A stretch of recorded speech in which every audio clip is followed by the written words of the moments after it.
மெதுவாக பேசுகிறேன் அப்படின்னா அப்போ தான் கவனமாக அவங்க கேட்பாங்க. நான் சத்தமாக பேசினேன்னா என்ன உங்களுக்கு திணிக்கிற மாதிரி இருக்கும். நான் மைல்டாக பேசி நீங்கள் காதை தீட்டினீங்கன்னா நீங்கள் கவனிக்கிற மாதிரி இருக்கும். அது இன்னும் நல்லா இருக்கும். அதுக்காக வேணும்னே நான் குறைச்சி பேசுகிறேன். ஒரு புத்தக கண்காட்சி என்பது நடத்துவது அவ்வளவு சுலபம் அல்ல. நம்முடைய தமிழ்நாடு அரசு இப்போது எல்லா மாவட்டங்களிலுமே புத்தக கண்காட்சிக்கு முக்கியத்துவம் கொடுத்து அறிவு பரவ வேண்டும் என்ற அக்கறையோடு ஒரு ஆற்றலான முயற்சியை மேற்கொண்டிருக்கிறார்கள். அதன் விளைவாக எல்லா மாவட்டங்களிலுமே ஒரு எழுச்சி, அறிவு பற்றிய ஒரு விழிப்பு, ஒரு தாகம் ஏற்பட்டிருக்கிறது. அதில் மிகச்சிறப்பாக திருப்பூரிலே இந்த நிகழ்வை மிக வெற்றிகரமாக மக்களோடு இணைந்து மாவட்ட நிர்வாகம் மிகச்சரியாக நடத்தி இருக்கிறது என்பதை நான் பார்த்த மாத்திரத்தில் புரிந்து கொள்ளுகிறேன். அதற்கு காரணமாக இருந்த ஒவ்வொருவரையும் மனப்பூர்வமாக வாழ்த்துகிறேன், பாராட்டுகிறேன், நன்றி தெரிவிக்கிறேன். ஏன்னா மனிதர்கள் வளருவதற்கு புத்தகங்களைப் போல உதவி செய்யக்கூடிய நண்பர்கள் வேறு யாரும் இருக்க முடியாது. காரணம், நீங்கள் அறிந்திராத உலகத்தை உங்களுக்கு அறிமுகப்படுத்தக்கூடிய வலிமை புத்தகங்களுக்குத்தான் உண்டு. இப்போது யூதர்கள்னா யாரு, என்ன ஏதுன்னு எனக்கு புரியாது. பா ராகவன் அவர்கள் எழுதிய புத்தகத்தை எடுத்து படிச்சா A to Z அவர்கள் யாரு, என்ன நடக்கிறது அப்படிங்கிறத என்னால் புரிஞ்சுக்க முடியும். நான் எல்லா ஊருக்கும் என்னால் பயணம் பண்ண முடியாது. எஸ்ரா அவர்கள் எழுதியிருக்கிற அவருடைய பயண கட்டுரைகளை எல்லாம் பார்க்கிற போது, ஓ இப்படியெல்லாம் மக்கள் இருக்கிறார்கள். என்னால் ஒரே காலத்தில் பயணிக்க முடியவில்லை என்றாலும் எஸ்ரா ராமகிருஷ்ணனுடைய புத்தகங்கள் என்னை வெவ்வேறு இடங்களுக்கு அழைத்து கொண்டு போய் விடுகின்றன. வாழ்க்கையில் நான் வளர வேண்டும் என்று நினைத்தாலும் சில தேக்கங்கள் வருகிற போது நான் எப்படி வளர்வது என்பதை இன்னும் உதயமூர்த்தியின் எழுத்துக்கள் கற்றுக் கொடுத்து கொண்டிருக்கின்றன. எனவே புத்தகங்களும் எழுத்துக்களும் நமக்கு செய்யக்கூடிய நன்மையை உலகத்தில் வேறு யாரும் செய்துவிட முடியாது. கார்ல் மார்க்சினுடைய ஒரு புத்தகம் இன்னும் உலகத்தை கலக்கி கொண்டிருக்கிறது. எனவே எழுத்து, பாரதியின் எழுத்து, பாரதியின் பாடல், பாரதியின் சிந்தனை, இவையெல்லாம் இன்னும் மனிதர்களை உயிரோடு வைத்துக் கொண்டே இருக்கிறது. சுஜாதா எழுதுகிறார், திருவள்ளுவரை பற்றி ஒரு வார்த்தை எழுதுகிறார். சுஜாதா தனக்கே உரிய ஸ்டைலில் எழுதுகிறார். இந்த மனிதர் 2000 ஆண்டுகளாக யார் வந்தாலும் அவரோடு கை குலுக்குவதற்கு ஒரு கருத்து வைத்திருக்கிறார். இந்த மனிதர் 2000 ஆண்டுகளாக யார் வந்தாலும் அவர்களோடு கை குலுக்குவதற்கு ஒரு கருத்தை வைத்திருக்கிறார். எவ்வளவு அழகான ஒரு பாராட்டு சுஜாதா திருவள்ளுவருக்கு கொடுத்திருக்கிறார். எனவே ஒவ்வொருவருடைய எழுத்திலே ஒவ்வொரு வீரியம் இருக்கிறது. ஜெயகாந்தன் தன்னுடைய எழுத்துக்களின் மூலம் ஒரு மிகப்பெரிய மாற்றத்தை இந்த உலகத்திலே கொண்டு வந்தவர். எழுத்து என்ன வேகம் செய்யும் என்பதை உலகத்துக்கு படம் பிடித்து காட்டியவர். ஒரு உதாரணம் சொல்வதென்றால், ஒரு முறை ஒரு பத்திரிகை வைத்திருக்கிறார். அந்த பத்திரிகையை ஜெயகாந்தன் வாங்கி, என்னடா பத்திரிகை அப்படின்னு சொல்லிட்டு அந்த பத்திரிகை எப்படி பார்த்து படிக்கிறாரு. அதில் என்ன எழுதியிருந்தா, ஒரு ஊரில் ஒரு வேசி இருந்தாள் என்று கதையை ஆரம்பிக்கிறார் ஒருத்தர். ஒரு ஊரில் ஒரு வேசி இருந்தாள் என்று கதையை ஆரம்பித்த உடனே ஜெயகாந்தன் சொல்லுகிறார், என்னடா எழுதுகிறான் இவன்? ஒரு ஊரில் ஒரு பெண் இருந்தாள், அவளை 50 ஆண்கள் வேசியாக வைத்திருந்தார்கள் என்றுதான் எழுத வேண்டுமே ஒழிய ஒரு வேசி இருந்தாள் என்று எழுதலாமா? ஜெயகாந்தன் அதை படித்த மாத்திரத்தில் ஒரு கேள்வி கேட்கிறார். ஒரு ஊரில் ஒரு பெண் இருந்தாள் என்பதுதான் உண்மை. அவனை ஆண்கள் தான் வேசி ஆக்கினார்கள். இதை புரிந்து கொள்ள வேண்டும். 50 ஆண்கள் அவனை வேசி ஆக்கினார்கள் என்றல்லவா எழுதி இருக்க வேண்டும். இப்படி சிந்தித்த ஒவ்வொருவருடைய சிந்தனைகளையும் எழுத்துக்களையும் பேச்சுக்களையும் நாம் படித்து ரசித்து அனுபவித்து உணர வேண்டும். அது யாருடைய புத்தகம் என்பதை பற்றியெல்லாம் biased thinking, one-sided thinking, polarization. What is that polarization? ஒரு துருவத்தில் போய் நின்று கொண்டு நான் இத்தகைய எண்ணங்களுடைய புத்தகங்களையே படிப்பேன், முதலாளித்துவம் பேசுகிற புத்தகங்களைத்தான் படிப்பேன், கம்யூனிசம் பேசுகிற புத்தகங்களைத்தான் படிப்பேன், என் மதம் சார்ந்த புத்தகங்களைத்தான் படிப்பேன் என்று போலரைசேஷன், ஒரு துருவத்தில் போய் ஒரு துருவ பனிக்கரடியை போல பல பேர் முட்டாள்களாகிவிட்டார்கள். நீங்கள் துருவங்களில் வாழ முடியாது. துருவங்களில் பனிக்கட்டிகள் இருக்கும், ஒரு சில பனி கரடிகள் இருக்கும். துருவங்களில் மனிதர்களால் வாழ முடியாது. பூமியின் மத்தியில் தான் நம்மால் வாழ முடியும். அதுபோல் எந்த கருத்தின் ஓரத்திலும் மனிதனால் வாழ்ந்துவிட முடியாது. நடுவில் நிற்கிற கருத்தின் மூலம்தான் இந்த உலகத்தில் மனிதர்கள் மிக நன்றான ஒரு வாழ்க்கையை வாழ முடியும். நீங்க யோசிக்கலாம், இப்ப சின்னதா ஒருத்தர் ஒரு வேப்பிலையை வச்சுக்கிட்டு உட்கார்ந்து இருப்பாரு. யார் வந்தாலும் மகனே கவலைப்படாது அப்படி ஒரு விபூதியை பூசி விட்டு நீ கவலைப்படாது என்பார். அவரை ஊரை ஏமாத்துறான்னு குறை சொல்லலாம். ஆனா ஒண்ணு புரிஞ்சுக்கணும், ஆறுதலை தேடி அலைகிற மனதுக்கு அன்பு காட்டுவதற்கு ஒரு வலிமையான சொல்லை ஒருவனால் சொல்ல முடிகிறது என்றால் அவன் ஊரின் ஓரத்தில் இருந்து விட்டு போவதால் நமக்கொன்றும் நஷ்டமில்லை. ஆனால் மறந்து விடாதீர்கள், அதே வேப்பிலையை ஒரு 1000 கோடியாக ஒருவன் மாற்றினால், அதே வேப்பிலையை ஒருவன் 1000 கோடியாக மாற்றினால் அவன் சமூகத்தை கொள்ளையடிக்கிறான் என்று அவன் குற்றவாளி பட்டியலில் கைது செய்யப்பட வேண்டியவன். நீ மனிதர்கள் மனத்தில் நம்பிக்கையை விதைப்பதற்கு நீ வேப்பிலையை பயன்படுத்தினால் எங்களுக்கு ஆட்சேபனை இல்லை. அந்த நம்பிக்கையை சுரண்டி உன்னை கோடீஸ்வரனாக ஆக்கினால் உன்னை மன்னிக்க முடியாது. இந்த வித்தியாசம் மனிதர்களுக்கு புரியவில்லையே. கையிலே வேப்பிலை வைத்திருக்கிற எல்லோரும் தேச துரோகி அல்ல, அதை கோடிகளாக மாற்றுகிறவன் தேச துரோகி. நான் எதற்காக சொல்லுகிறேன், சிந்திக்கிற முறையில் தான் நீங்கள் படிக்கிற விஷயங்கள் உங்களை வாழ்க்கையில் மாற்றி அமைக்க முடியும். 2000 ஆண்டுக்கு முன்பு திருக்குறள் இருந்தது. அன்று படித்த போது அதனுடைய பொருள் வேறு, இன்று படிக்கிற போது அதனுடைய பொருள் வேறு.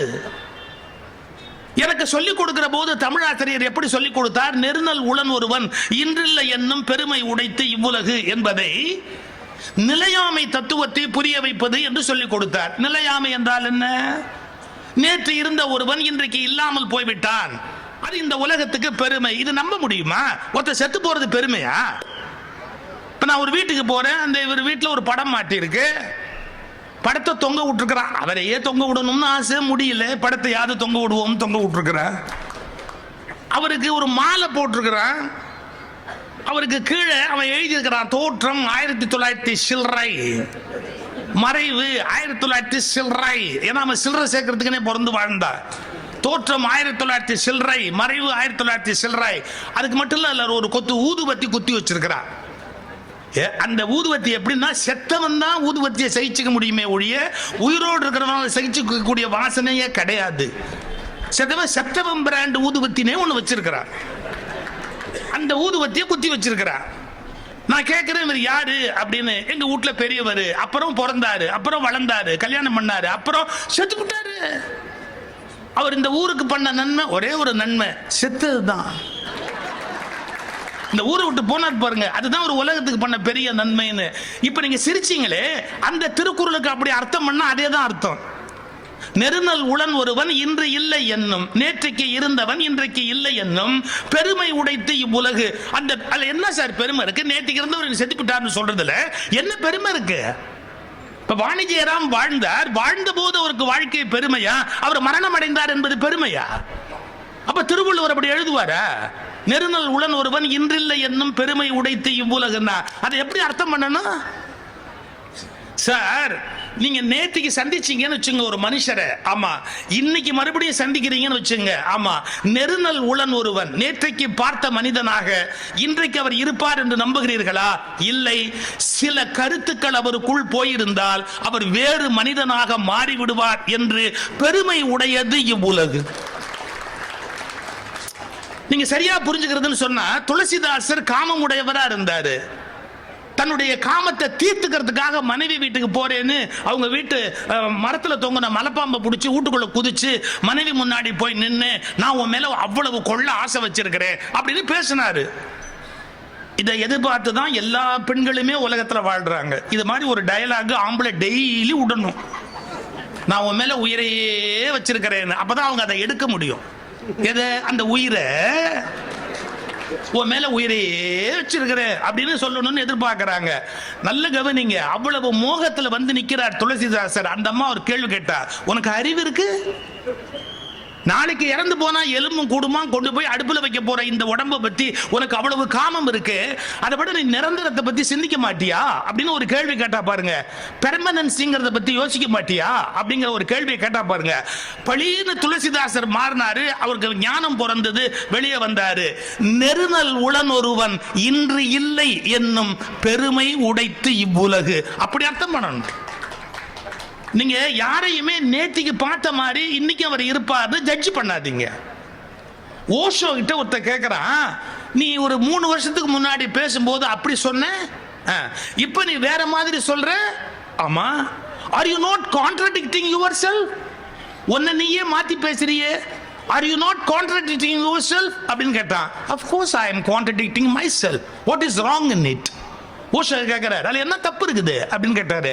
அவன் சொன்னா, நீ சொன்ன கருத்தை நீயே மறுத்தேன்னா என்ன மரியாதை இருக்குது? சரி, நீ சொன்ன கருத்தை நீயே இப்ப ஏன் மாத்தி பேசுற?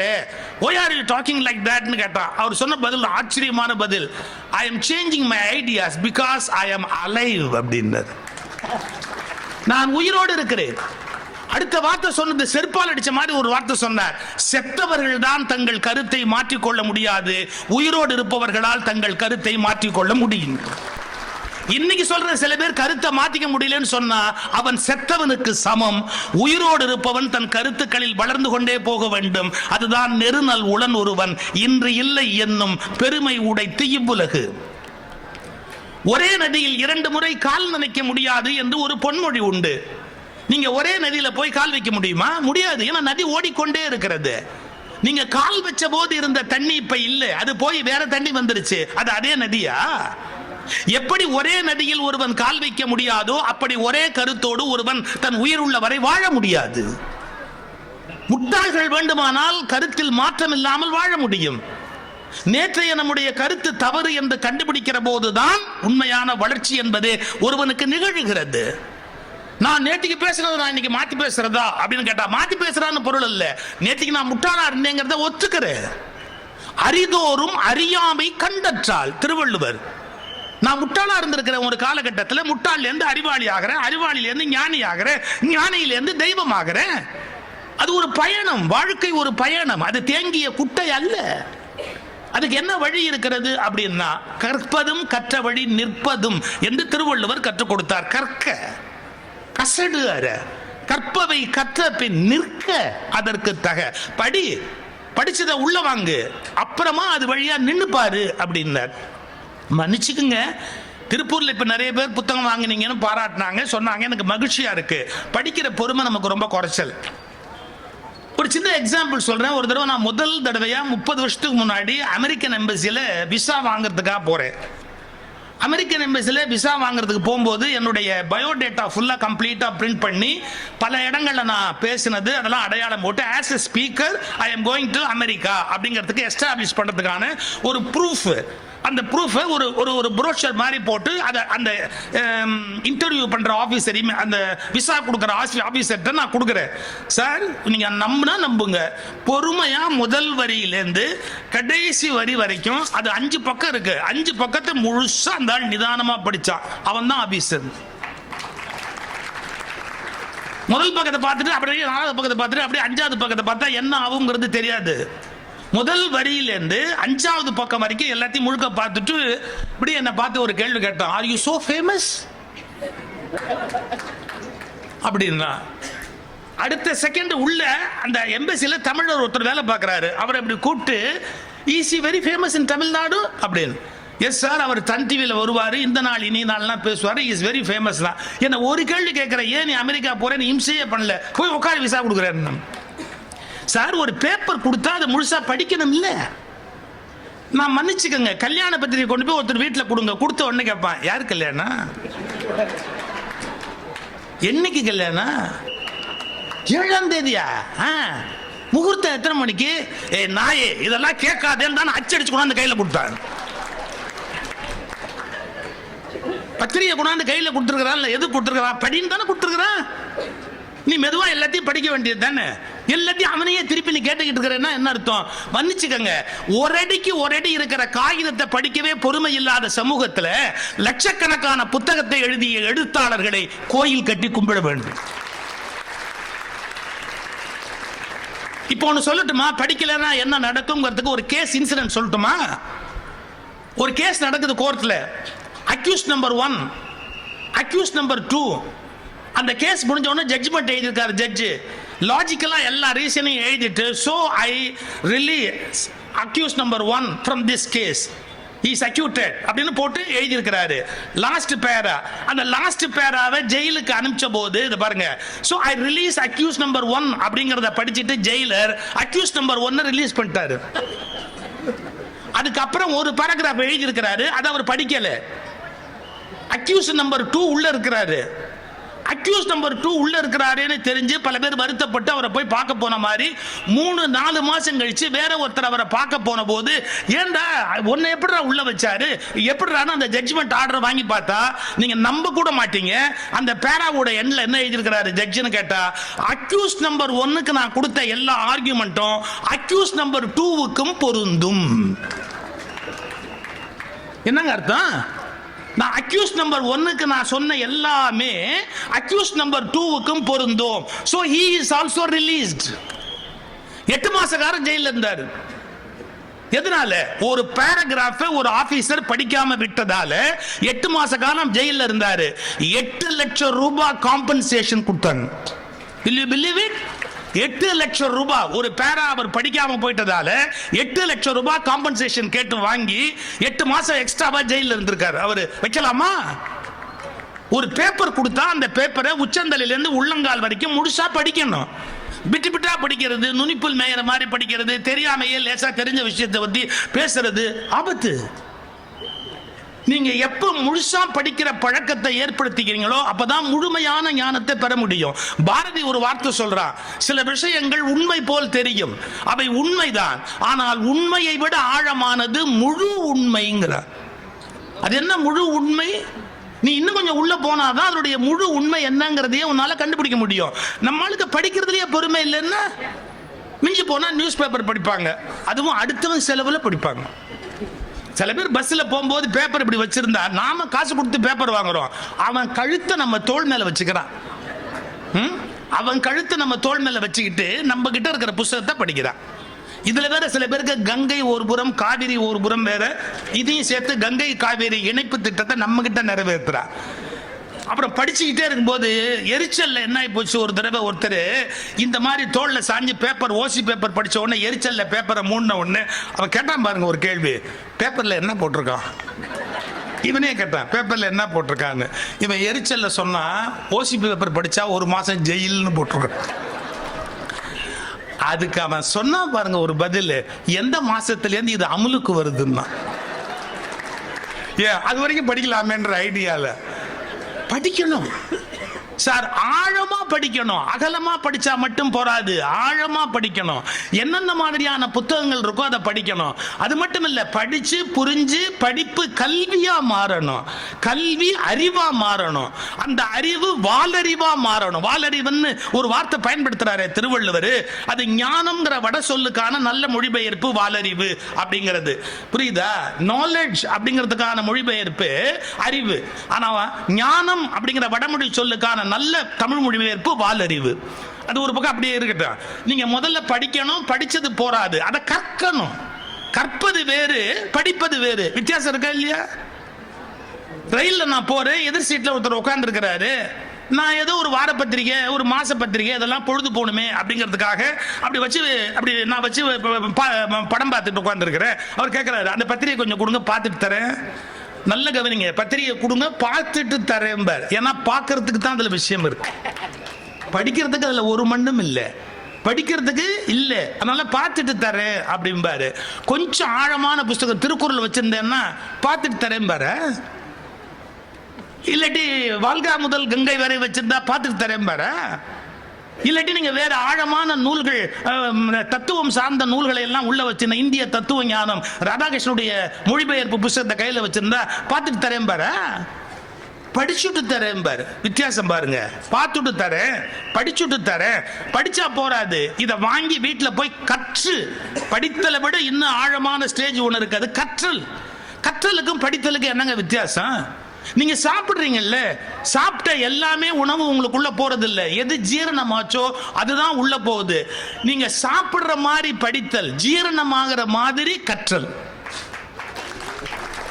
ஒரு ஸ்டேஜ் வித்தியாசம் இருக்கு. அதுல இதெல்லாம் கரெக்ட் இதெல்லாம் தப்பு அப்படின்னு பிரிச்சு மேயறதுன்னு பேரு. அதை பிரிச்சு எடுத்துடணும். நம்ம ஒரு புத்தகத்தை படிச்சுட்டதாலேயே அது கரெக்டா இருக்கணும் ஒன்றும் அவசியம் இல்லை. நான் மனம் திறந்து சொல்றேன், சின்ன வயசுல இருந்து வீட்டில் வளர்க்கிற போதே மதம் சார்ந்த நூல்களை சொல்லி கொடுக்குறவங்க உலகத்திலேயே அது மட்டும்தான் கரெக்ட், மற்றதெல்லாம் தப்புன்னு சொல்லி கொடுக்குறாங்க. இப்படி சொல்லி கொடுக்கறது தப்பு.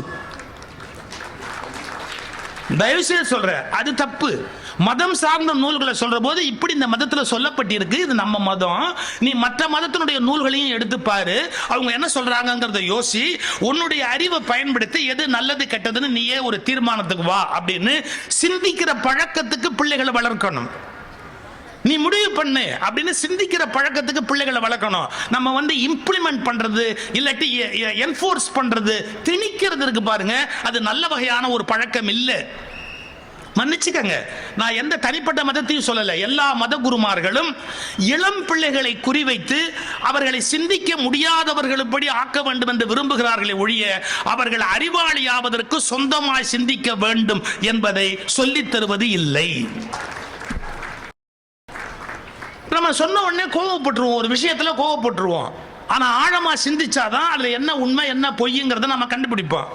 ஒன்னும் இல்லைங்க, பழனியில் இப்போ கும்பாபிஷேகம் ஆச்சுங்க.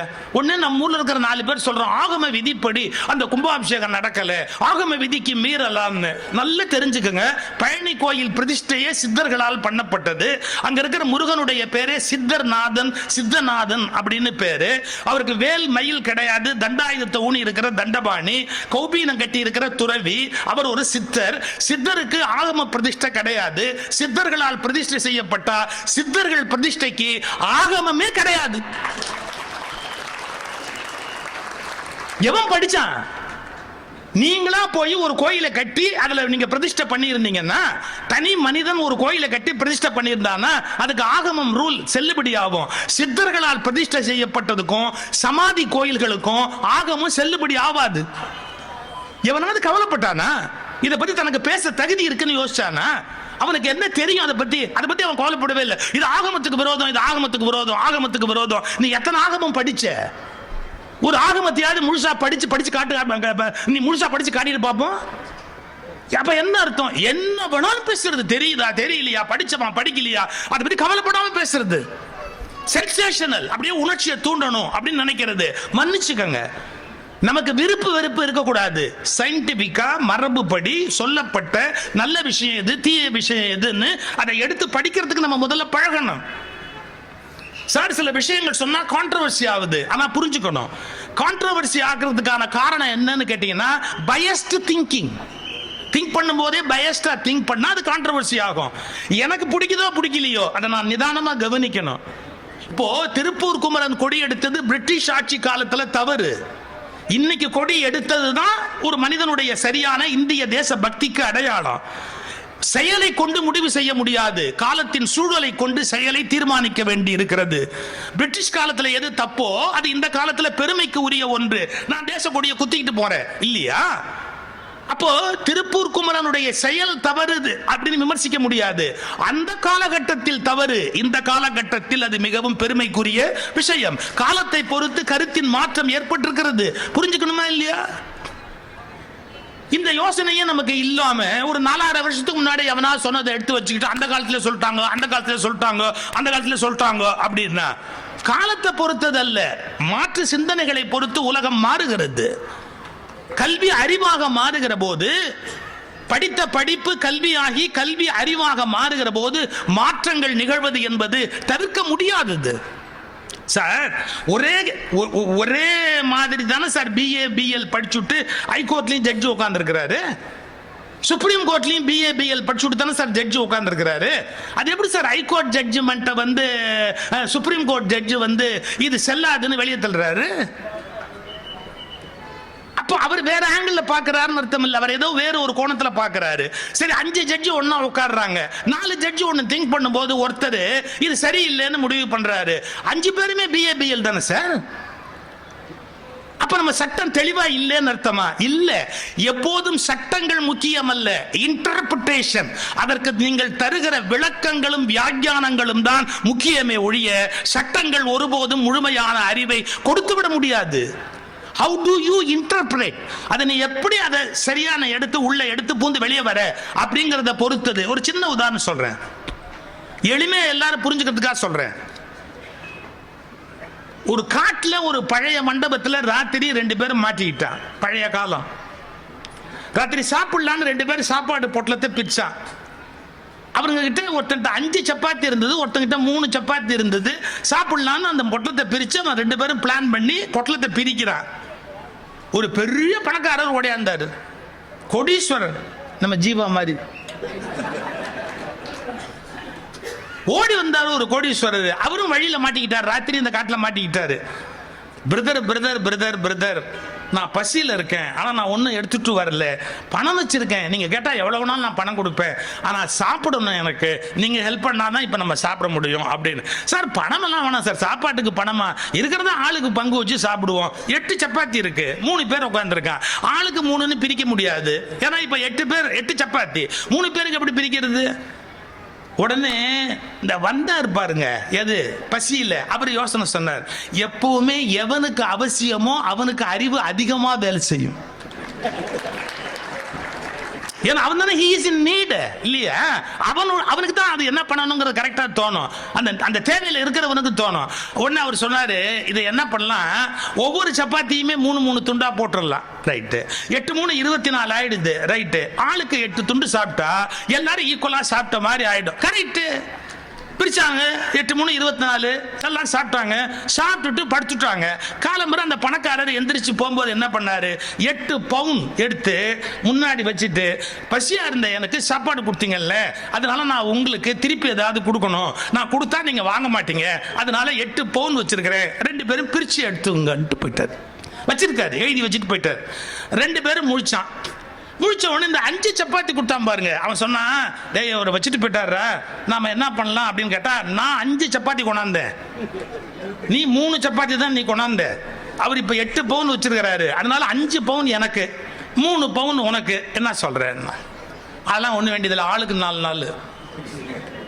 ஏன் சொல்ற? அதெல்லாம் இல்ல, அவர் 8 பவுன் வச்சு பிரிச்சுக்கங்க, நீ நானும் 2 பேர் இருக்கிறோம், ஆளுக்கு 4 நாள் தான் நியாயமா பிரிக்கிறதுக்கு சமம், நான் நியாயமா பிரிச்சுக்கலாம். நான் சொன்னா கேளு, நான் 5 சப்பாத்தி கொண்டாந்தேன், நீ 3 தான் கொண்டாந்த, ஒரு நியாயம் வேணாமான்னா. அவன் சொன்னா 2 பேர் இருக்கிறோம், 8 பவுன் இருக்கு, 4 நாளா பிரிச்சுக்க வேண்டாமா, ஒரு நியாயம் வேண்டாமான்னா. இப்ப இவன் ஒண்ணு நியாயம்ங்கிறான், 5க்கு 5. அவன் என்ன சொல்றான், 2 பேர் ஆளுக்கு 4 நியாயம்னா. கோர்ட்டுக்கு போயிட்டான்.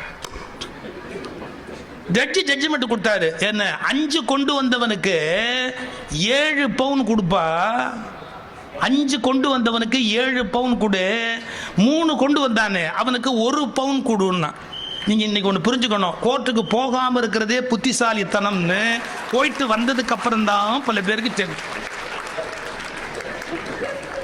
அதே மாதிரி போலீஸ் ஸ்டேஷனுக்கு கூட போகாம இருக்கிறது தான் பல சமயத்துல புத்திசாலித்தனம். ஏதோ எனக்கு தெரிஞ்ச உலக அனுபவத்திலிருந்து நான் சொல்ல வேண்டிய நீதிகளை சொல்லிட்டு யாரு மேலேயும் எனக்கு விரோதம் இல்லை, உங்க நன்மையில எனக்கு அக்கறை இருக்கிறதால சொன்னேன், அவ்வளவுதான் விஷயம், அதோட முடிஞ்சு போச்சு. இப்ப ஜட்ஜி எப்படி ஆர்டர் போட்டாரு அப்படின்னு கேட்டீங்கன்னா, யாரு 5 சப்பாத்தி கொண்டாந்தானோ அவனுக்கு 7 பவுன், யாரு 3 சப்பாத்தி கொண்டாந்தானோ அவனுக்கு 1 பவுன், முடிஞ்சு போச்சு. இந்த கோர்ட் ஆர்டரை கையில வாங்கி வச்சோன்னு சொன்னா, நான் போகாம இருந்திருந்தாலாவது அவன் கொடுத்ததை வாங்கியிருந்தாலாவது 3 பவுன் கிடைச்சிருக்கும். இந்த ஆள் எனக்கு 1 பவுன் ஆர்டர் போட்டான் அப்படின்னு வருத்தப்பட்டான். அப்புறம் ஜட்ஜி கிட்ட கேட்டாங்க என்னன்னு. அவர் எக்ஸ்பிளனேஷன் பியூட்டிஃபுல்லா சொன்னாரு, டேய் இவன் கொண்டாந்த 5 சப்பாத்தியை 3 துண்டா பிரிச்சா என்னாச்சு, 15 துண்டாச்சு. நீ கொண்டாந்த 3 சப்பாத்தியை துண்டா பிரிச்சா என்னாச்சு, 9 துண்டாச்சு. கரெக்டா? ரைட்டு. 9ல் 8 துண்டு நீயே தின்னுபிட்ட. நீ எவ்வளவு அவனுக்கு கொடுத்திருக்கிற, ஒரே ஒரு துண்டு தான் நீ கொடுத்திருக்கிற. அவன் கொண்டாந்த 5ல் அவன் 8 தின்னது போக 7 துண்டு அவனுக்கு கொடுத்திருக்கிறான். அவன் 8 பவுன் கொடுத்தா 7 துண்டு கொடுத்தவனுக்கு 7 பவுன், 1 துண்டு கொடுத்தவனுக்கு 1 பவுன். அப்படித்தான் நான் ஆர்டர் போட முடியும். இப்ப புரியுதா? ஏன் எல்லா இடத்துலயும் பார்வை ஒரே மாதிரி இல்ல? உண்மைகள் கூட ஒவ்வொருவருடைய தகுதிக்கு ஏற்ப வேறு வேறாகவே புரிந்து கொள்ளப்படும். நீங்க புரிஞ்சுக்கிறது ரொம்ப கஷ்டம். உண்மைகள் கூட வேறு வேறாகவே புரிந்து கொள்ள முடியும். நான் மரபுகளுக்கோ சட்ட ஒழுங்குகளுக்கோ நான் மீறியவன் அல்ல என்றாலும் சொல்றேன், எமர்ஜென்சி டயத்துல எமர்ஜென்சி சரி அப்படின்னு சுப்ரீம் கோர்ட்டோட ஃபுல் பெஞ்ச் உட்கார்ந்து தீர்ப்பு கொடுத்தது.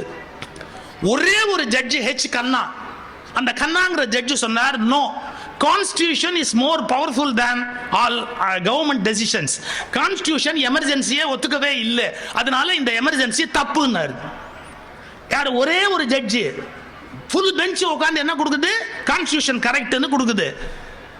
மன்னிக்கணும், நான் பேர் மாற்றி சொல்றேன். இந்த ஒரே ஒரு, நான் பின்னால் அதை பத்தி எழுதினவர் கண்ணா. இந்த ஜட்ஜ்மெண்ட்லாம் முடிஞ்சு எல்லாம் நடந்ததுக்கு அப்புறம் கண்ணா அதுக்கப்புறம் 20 வருஷம் உயிரோடு இருந்தாரு. தன்னுடைய வாழ்க்கை வரலாறு எழுதினாரு. தன்னுடைய வாழ்க்கை வரலாறுல என்ன எழுதினார் தெரியுங்களா? அன்று நான் கொடுத்த தீர்ப்பு தவறு, எமர்ஜென்சி இருந்திருக்க கூடாது என்று அந்த ஜட்ஜோட பேரை சொல்லி அவர் எழுதிய தீர்ப்பு தான் சரியானது. ஆனால் எங்களுக்கு தைரியம் இல்லாததால் நாங்கள் அப்படி தீர்ப்பு கொடுத்தோம். ஒரு சுப்ரீம் கோர்ட் ஜட்ஜி தன்னுடைய வாழ்க்கை வரலாற்றில் தான் ஒரு தீர்ப்பு கொடுத்துட்டு 20 வருஷம் கழிச்சு எழுதுறாரு, நான் கொடுத்த தீர்ப்பு தப்பு. யோசிச்சுங்க, நீங்க படிச்சு பார்த்தா தெரியும். அன்றைக்கு அவர் கண்ணா கொடுத்த தீர்ப்பு தான் கரெக்ட், நான் கொடுத்தது தவறு. ஏன்னு கேட்டா நாங்க அச்சத்தினால அந்த தீர்ப்பு கொடுத்தோம். கான்ஸ்டிடியூஷன் தான் எல்லாத்தை விட மோர் பவர்ஃபுல், எமர்ஜென்சி கொண்டு வந்திருக்க கூடாது, அதுதான் உண்மை. இப்ப 20 வருஷம் கழிச்சு மாத்தி தீர்ப்பு கொடுத்தாப்புல நாம அதை ஏத்துக்க முடியுமா? நான் அப்ப தப்பு பண்ணிட்டேன்னு ஒரு ஜட்ஜ் சொன்னார்னா இன்னைக்கு ஒத்துக்க முடியுமா? எதுக்கு சொல்ல வரேன்? அவசரப்பட்டு எந்த விஷயத்தையுமே பயஸ்டா திங்க் பண்ணாதீங்க, பயஸ்டா பேசாதீங்க. படிக்கிற விஷயத்தை 100 தடவை படிங்க, உங்களுடைய அறிவை கொண்டு யோசிச்சு பாருங்க. இதை விட ரொம்ப முக்கியமா சொல்றேன், நம்முடைய சிந்தனை பார்வையை விட யார் நம்மை மாற்றி பேசுகிறார்களோ அவர்களை கூர்ந்து கவனியுங்கள்.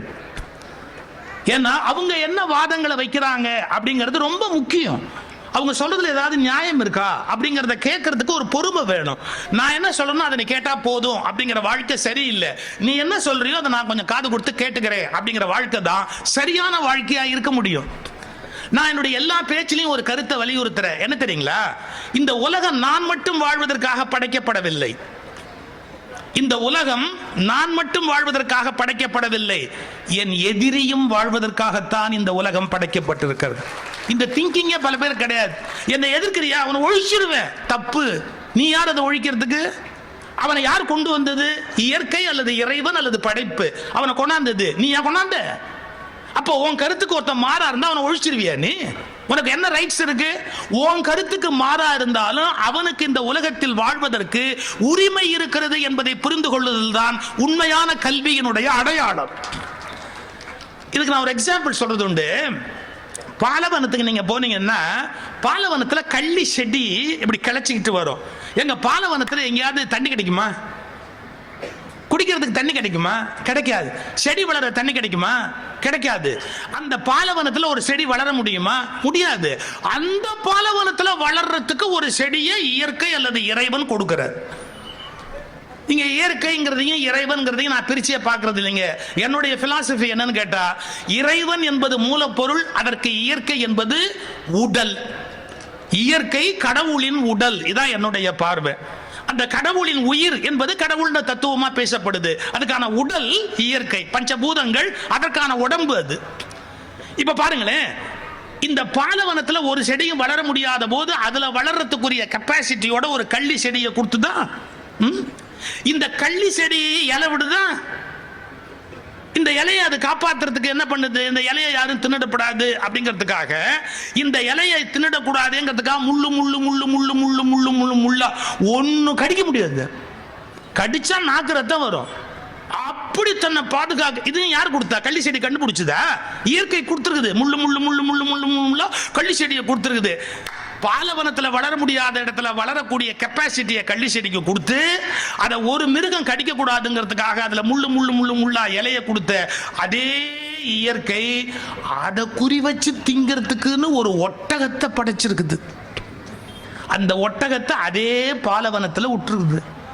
அது அந்த முள்ளை கடிச்சு ரசிச்சு சாப்பிட்டு என்ஜாய் பண்ணி கள்ளி செடியை க்ளோஸ் பண்ணக்கூடிய அளவுக்கு அந்த ஒட்டகத்தை உருவாக்கி இருக்கு.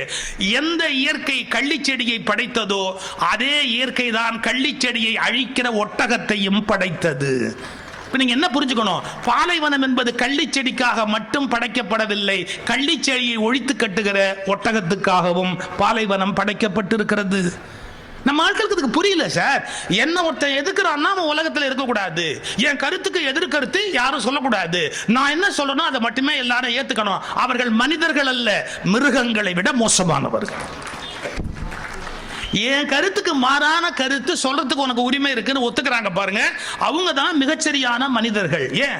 கருத்துக்களின் மீது நீங்கள் காதல் கொள்ளணும். அது சரியான கருத்து, இது தவறான கருத்து. இது எங்க திருவள்ளுவர் எழுதி வச்சுட்டு போனா, எப்பொருள் யார் யார் வாய் கேட்பினும் அப்பொருள் மெய்ப்பொருள் காண்பது அறிவு. யார் யார் வாய் கேட்பினும் யார் வேணாலும் சொல்லலாம். ஏங்க சரியான ஒரு ஆர்குமெண்ட் நம்ம வீட்டு சின்ன பிள்ளை சொல்லக்கூடாதா? வைணவ இலக்கியங்கள்ல வரும், எம்பார்னு ஒரு பெரியவரை பத்தி ஒரு கதை வரும். அதாவது பல்லக்கில் ஒரு படிச்ச பண்டிதர் போறாரு. படிச்ச பண்டிதர் பல்லக்கில் போகும்போது சர்வ ஆகம பண்டிதர், சகல கலா வல்லவர், கல்வியின் கடல் அவர் வராரு பல்லக்கில்னு ஊர்வலம் சொல்லிட்டு போறான். ஒரு சின்ன பையன் தெருவில் விளையாடிக்கிட்டே இருந்தவன் இப்படி நிறுத்தினான். உனக்கு எல்லாமே தெரியுமா? தெரியும்னா. எங்க நான் ஒரு கேள்வி கேட்கிறேன் பதில் சொல்லுன்னு கீழே இருந்து ஒரு குத்து மணலை அள்ளி அவர்கிட்ட நீட்டி, இதுல எவ்வளவு மணல் இருக்குன்னா, இதுல எவ்வளவு மணல் இருக்கு சொல்லு பாப்போம். உனக்கு தான் எல்லாம் தெரியுமே, நீ தான் சகலக்கெல்லாம் வல்லவனாச்சே, இதுல எவ்வளவு மணல் இருக்கு சொல்லு பாப்போம் அப்படின்னு. அந்த பண்டிதர் இப்படி யோசிச்சாரு, ஏன்னா இத்தனோட பையன் நம்மளை மடக்கிட்டான், இதுல எத்தனை மணல் இருக்குன்னு நம்ம எப்படி சொல்ல முடியும்? பல்லக்கு விட்டு இறங்கினாரு, டோட்டல் சரண்டர்ப்பா, இதுல எவ்வளவு மணல்னு சொல்றதுக்கு எனக்கு தெரியாதுப்பா, என் அறிவு வேஸ்ட், நீ தெரிஞ்சா சொல்லுன்னா. ஒரு கைப்பிடி அளவு மணல்னா. நீங்க யோசிச்சுக்கணும், அவ்வளவு படிச்சவன ஒரு நிமிஷத்துல இவன் முட்டாளாக்கிட்டான் அந்த பையன். அப்ப வாழ்க்கையில எனக்கு எல்லாமே தெரியும்னு பேசுறத மாதிரி அபத்தமான விஷயம் இந்த உலகத்துல ஒண்ணுமே கிடையாது. நான் என்ன சொல்றேனோ, நான் சொல்ற கருத்து தவறா இருக்கிறதுக்கு வாய்ப்பு இருக்கு, நீங்க என்ன சொல்றீங்களோ நான் அதை ஃபுல்லா கேட்டுக்கிறேன் அப்படிங்கிற ஒரு பக்குவத்தோட இருக்கணும். எனக்கு எதிர்கருத்தே இருக்கக்கூடாது, மாற்று கருத்தே இருக்கக்கூடாது, மாற்று கருத்து உள்ளவர்கள் வாழவே கூடாது என்று பேசுவது காட்டுமிராண்டித்தனத்தினுடைய உச்சக்கட்டம். இந்த புரிதல் தான் மனித குலத்துக்கு இந்த ரொம்ப அவசியமான ஒரு புரிதல். திருவள்ளுவர் என்ன சொல்றாரு? நீ என்ன கருத்து சொல்றியோ அதே மாதிரி இன்னொருத்த ஒரு கருத்து சொல்றானோ அந்த கருத்து முரண்பாட்டை நீ யோசிக்கிறதுக்கு பழகுப்பா. நம்ம யோசிக்க வேண்டிய பகுதின்னு எத்தனையோ இருக்கு சார். என்னுடைய நண்பர் புவனகிரி அன்பழகன் பேரு, அவர் ஒரு திருக்குறள் விழால பேசினாரு. இது வரைக்கும் திருக்குறள் உரையில சார், தீயினால் சுட்ட புண் உள்ளாரும் ஆறாதே நாவினால் சுட்டவடு அப்படின்னு ஒரு குறள் இருக்கு. இது வரைக்கும் நான் படிச்ச உரைகள் எல்லாம் ஒரே உரை சொல்றாங்க. என்ன? யாராவது தீயினால் உங்களை சுட்டுவிட்டால் அந்த வடு ஆறிவிடும், அந்த புண் ஆறிவிடும். ஆனால் நாவினால் ஒருவரை சுட்டால் அந்த வடு நம்மிடத்தில் ஆறாது அப்படின்னு எவ்வளவு பேர் எழுதியிருக்கிறாங்க உரை திருக்குறளுக்கு, எல்லாரும் எழுதியிருக்கிறாங்க. இவர் சார் ஒரு புது உரை சொன்னார் சார். எப்படின்னா, இன்னொருத்த வந்து ஒன்று சொல்ற அளவுக்கு நீ சும்மா விட்டு வைப்பிய. ஒருத்தர் ஒரு தீவட்டி எடுத்துட்டு வந்து கை நீட்டுங்க, உங்க மேல சூடு வைக்கிறேன், உங்க மேல சூடு வைக்கிறேன், நம்ம யாராவது கை நீட்டுவோமா? அப்ப இன்னொருவர் நம்மை சுட்டால் தீயினால் சுட்ட புண் ஆறும், ஆனா நாவினால் சுட்டவடு அவன் நம்மை திட்டிவிட்டால் நம் மனதில் அந்த புண் ஆறாது அப்படின்னு நம்ம அர்த்தம் சொன்னோம் பாருங்க. அப்படியே உல்டாவா அந்த குரலை திருப்பினாரு. இல்ல இல்ல, நீ யாரையாவது தீயினால் சுட்டால் கூட அந்த புண் ஆறிவிடும், ஆனால் நீ நாவினால் ஒருவரை திட்டினால் உன் மனதில் ஏற்பட்ட வடு உனக்கு ஆறாது. ஏன் சார் இப்படி அர்த்தம் சொல்லலாமா? நீங்க ராமாயண கம்பராமாயணம் எடுத்து படிச்சு பார்த்தீங்கன்னா, லட்சுமணனை சீதை திட்டான்னு பாட்டு இருக்குது. நீ நிக்கிற நிலையை பார்த்தா நெறியா இல்லையே, நின்ற நீ நிலை அது நெறியிற்று அன்றால்னு பேசுறா. இதுக்கப்புறம் சுந்தரகாண்டத்துல உட்கார்ந்து இருக்கிறா மரத்தடியில. அப்ப என்ன சொன்னா தெரியுங்களா? என்ன வார்த்தை சொன்னா தெரியுங்களா? என்ன?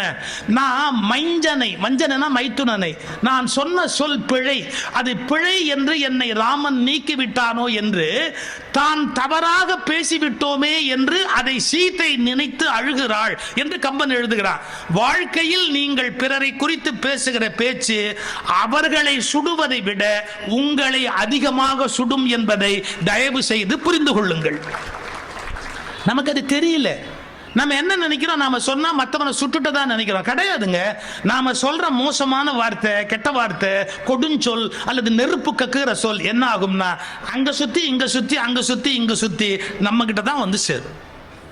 ஒன்னும் அது போகாது. அது ஒரு கணக்கு வச்சிருக்கு, எப்படியாவது டிராவல் பண்ணி மறுபடியும் நம்ம கிட்டே வரும். இறையன்பு ஒரு புத்தகம் எழுதியிருக்கிறாரு. அதுல ஒரு வார்த்தை எழுதுவாரு. அதாவது அக்பர் என்ன பண்ணாரா, பீர்பால் இப்படி கூப்பிட்டு, அது என்னமோ இந்த இந்தியாவில் இருக்கிற தத்துவத்தில் வந்து நீ யாருக்கு எது செய்தாலும் அது அவர்களுக்கே திரும்ப வரும், கர்ம வினை அப்படின்னு உங்க நாட்டில் ஒரு கருத்து சொல்றாங்களே, அதை எனக்கு கொஞ்சம் புரிய வைக்க முடியுமா? இஸ் இட் பாசிபிள் அப்படின்னு கேட்டாராம். பீர்பால் சொன்னாராம், ஆமா, நாம யாருக்காவது ஏதாவது கெடுதல் பண்ணோம்னா அந்த கெடுதல் அப்படி சுத்தி இப்படி சுத்தி நம்ம கிட்ட வருங்க. நம்ம யாரையாவது திட்டினோம்னா அது அப்படி சுத்தி இப்படி சுத்தி திரும்பி நம்ம கிட்ட வருங்க. நீங்க யாருக்கு என்ன கெடுதல் பண்ணாலும் உங்களுக்கு அது வருங்க அப்படின்ன உடனே கியூரியாசிட்டியில் அக்பர் ஒரு காரியம் பண்ணாராம். என்ன? பட்டுன்னு பீர்பால அடிச்சாராம். அடிச்சு சொன்னாராம், நான் மகாராஜா, ஒன்னு அரைஞ்சிட்டேன், என்ன எவனாவது அறைய முடியுமா? இது எனக்கு வருமா அப்படின்னாராம். இதுக்கெல்லாம் 24 ஹவர்ஸ்க்குள்ள பதில் சொல்ல முடியாதுங்க, வெயிட் பண்ணணும். பிலாசபி உண்மைதான், கேட்குறவரு மகாராஜா, நான் உடனே இதுக்கு பதிலாம் சொல்ல முடியாதுங்க, ஆனால் என்னால் உங்களை அடிக்க முடியாதுங்க. மட்டுங்களா போயிட்டார். இதுக்கு என்ன போச்சு? அப்படியே அவர் வெளியே வரும்போது பீர்பால் வாசல் இருக்கிற காவல்காரனை ஓங்கி வராரா இருந்தாராம். அவன் கேட்டான், என்ன ஏன் அடிச்சிங்கன்னா? மகாராஜா விளையாட்டு ஒன்று ஆரம்பிச்சிருக்கிறாரு, இன்னைக்கு யார் முதல்ல பார்த்தாலும் அவங்க கன்னத்தில் அரையணுமா. அவன் அடுத்த ஆளை பார்த்து ஓங்கி ஒன்று அரைஞ்சான். என்னடான்னா, அக்பர் ஆரம்பித்த விளையாட்டை நான் கண்டினியூ பண்ணுறேன் அப்படின்னா. அப்படி இப்படி போய் எல்லாம் முடிஞ்சு காலையிலேருந்து அரண்மனை வேலை எல்லாத்தையும் முடிச்சுட்டு ராத்திரி 10 மணிக்கு தன்னுடைய அந்தப்புறத்துக்கு அக்பர் உள்ள நுழைஞ்சு தன்னுடைய மனைவியோட பேசுறதுக்கு அந்தப்புறத்துக்குள்ள போனா கதவுலேருந்து மறைஞ்சு வந்து அவருடைய மனைவி அக்பர், என்ன அடிக்கிற, என்ன நீ அடிக்கிற அப்படின்னு. உங்களுக்கு தெரியாதா, இன்னைக்கு டில்லி முழுக்க இதே விளையாட்டு தான். ஏன்னா டில்லியில விளையாடுற மாதிரி வேற எங்கேயுமே விளையாட முடியாது சார். என்னென்ன விளையாட்டு நடக்கு தெரியுமா? பாருங்க, அடிச்ச யாரு? அக்பரோட ஒய்ஃப் ஓங்கி படோன்னு அடிச்சாலாம். அடிச்சுட்டு சொன்னாலாம், இது விளையாட்டு, யாரும் காலையிலேருந்து முதல்ல பார்த்தாலும் அடிக்கணும், நீங்க காலையிலேருந்து என்ன பார்க்கவே இல்லை, இப்பதான் நான் உங்களை பார்க்கறேன், அப்ப அந்த விளையாட்டை நான் உங்களை பார்த்து அடிக்கணுமா இல்லையா அப்படின்னு ஒண்ணு அக்பர் கண்ணத்தை தடவிட்டு சரி தூங்கலாம் வா. அப்புறம் மறுநாள் காலையில் தர்பாருக்கு வந்த உடனே பீர்பாலை பார்த்து சொன்னாராம், உங்க இந்தியாவில் இருக்கிற பிலாசபி கரெக்டு, யாரு கொடுத்தாலும் அவனுக்கு அது திரும்ப வரும் அப்படின்னு இல்ல, 10% correct, I agree with you அப்படின்னாராம். ஏன்னா நடந்தது முழுக்க வெளியே சொல்ல முடியாதுல்ல. இதை இறையன்பு ஒரு புத்தகத்தில் எழுதுறாரு, அக்பருடைய வாழ்க்கை வரலாறு இது குறிப்பிடப்பட்டிருக்கிறது அப்படின்னு சொல்லி. இது எதுக்கு சொல்ல வரேன் சார்? நாம ஒருத்தரை நோக்கி ஒரு கடுஞ்சொல் சொன்னா அது வீணா போகாது சார். நாம யாரோ ஒருத்தருக்கு ஒரு வஞ்சனை பண்ணோம்னா அது வீணா போகாது சார். அது அப்படியே போய் தீயினால் சுட்ட புண் உள்ளாறு மாறாது, நாவினால் சுட்ட வடு நம்மளை திரும்ப வந்து அது காயப்படுத்தும். அப்படி இருக்கும்போது நம்ம யோசிச்சு பேச வேண்டாமா? நம்ம ஒருத்தரை நோக்கி கடுஞ்சொல் சொல்லலாமா? யாரோ ஒருத்தரை வந்து நோகும்படியான ஒரு வார்த்தைகளால பயன்படுத்தலாமா சார்? சொல்லவே வேண்டி வந்தா கூட சில சமயத்துல சில இதை தவிர்த்துடணும். தாமஸ் ஆல்வா எடிசன் பல்பு கண்டுபிடிச்சாரு, உங்களுக்கு தெரியும். பல்பை கண்டுபிடிச்சிட்டு ரொம்ப கஷ்டப்பட்டாரு, நிறைய ஃபெயிலியர்ஸுக்கு அப்புறம் கண்டுபிடிச்சாரு. பத்திரிகை நிருபர்களை கூப்பிட்டு நான் கண்டுபிடிச்சிருக்கிறேன் என்னுடைய சயின்டிஃபிக் இன்வென்ஷன் காட்டுறதுக்காக அவருடைய அசிஸ்டண்ட்டை கூப்பிட்டு சொன்னாரு, அந்த பல்பை எடுத்துட்டு வா அப்படின்னு. அவர் அசிஸ்டன்ட் எடுத்துக்கிட்டு வரும்போது கீழே போட்டு உடச்சிட்டார். அதுலேருந்து தான் அந்த பல்புங்கிற வார்த்தை வந்ததோ என்னமோ தெரியல. எங்கள் ஊரில் யாராவது ஏமாந்து போயிட்டா பல்பு அப்படின்பா. அது ஏன் சொல்கிறான்னு தெரியும். அவன் எடிசனுக்கு பேரன். கீழே விழுந்து உடச்சி விட்டான். யார்? அந்த அசிஸ்டண்ட்டை உடச்சிட்டான். உடைச்ச உடனே இந்த பத்திரிகை தாமஸ் ஆல்வா எடிசன் ரொம்ப அலட்டிக்கல. அதனால என்ன, மறுபடியும் இன்னொரு பல்பு தயாரிச்சா போச்சு. கொஞ்சம் டைம் எடுக்கும், ஒரு 1 வீக் ஆகும்.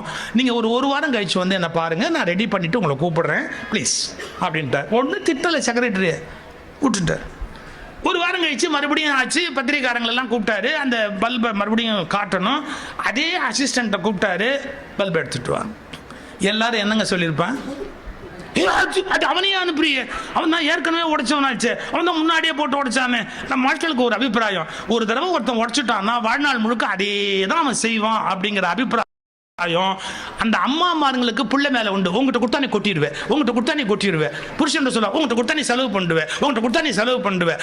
வாழ்நாளில் ஒரு தடவை ஒரு காரியத்தை பண்ணிட்டா கடைசி வரைக்கும் அதையா பண்ணுவான். இப்ப சில பேர் தப்பி தவறி ஃபர்ஸ்ட் ரேங்க் வாங்குவான், அப்புறம் அதை வாங்குவான்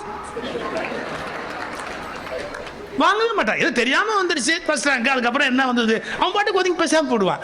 பட் நம்ம மைண்ட் செட் எப்படி தெரியுங்களா? நேத்திக்கு ஒருத்தன் ஒரு காரியம் பண்ணிட்டா இன்னைக்கு அதே தான் பண்ணுவான்னு. பெர்னார்ட் ஷாட்ட ஒருத்தன் கேள்வி கேட்டான், உலகத்திலேயே நீ மதிக்கிற மனுஷன் யாருன்னு கேட்டான். ஒரு நிமிஷம் யோசிச்சுட்டு பெர்னார்ட் ஷா சொன்னாரு, என் டெய்லர்.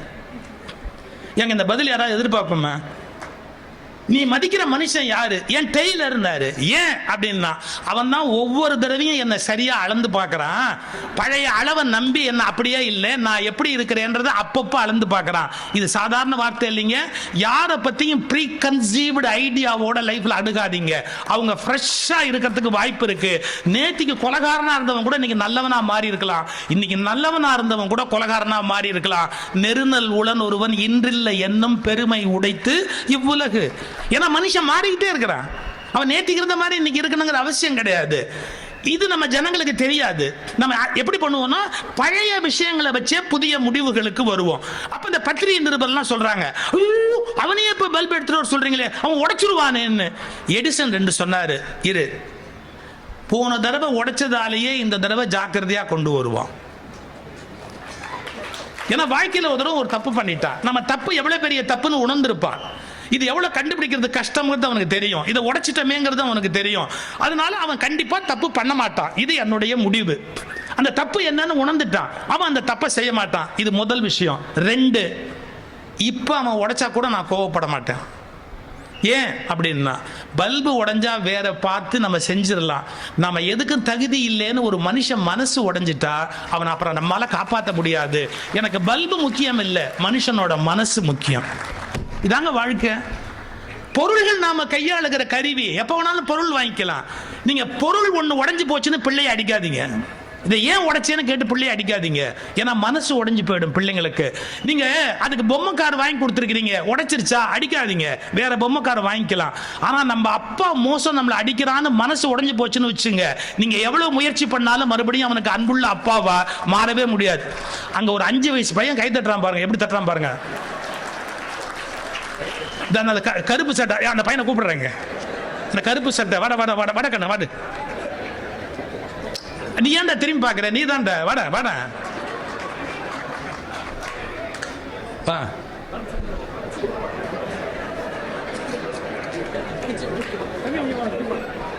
இருங்களேன், இப்ப அடுத்த விஷயம் காமெடி.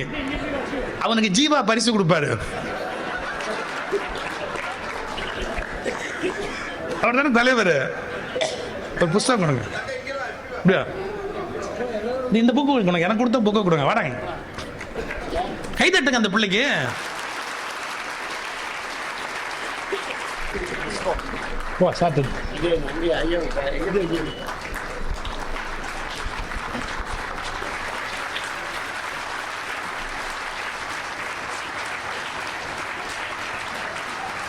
அவனுக்கு என்ன சந்தோஷம், நம்ம அப்பாவை பத்தி நம்ம சொல்ல முடியாத இந்த ஆளு மைக்கு வச்சு எல்லாரும் கேட்கபடியா சொல்லிட்டான் பாரு.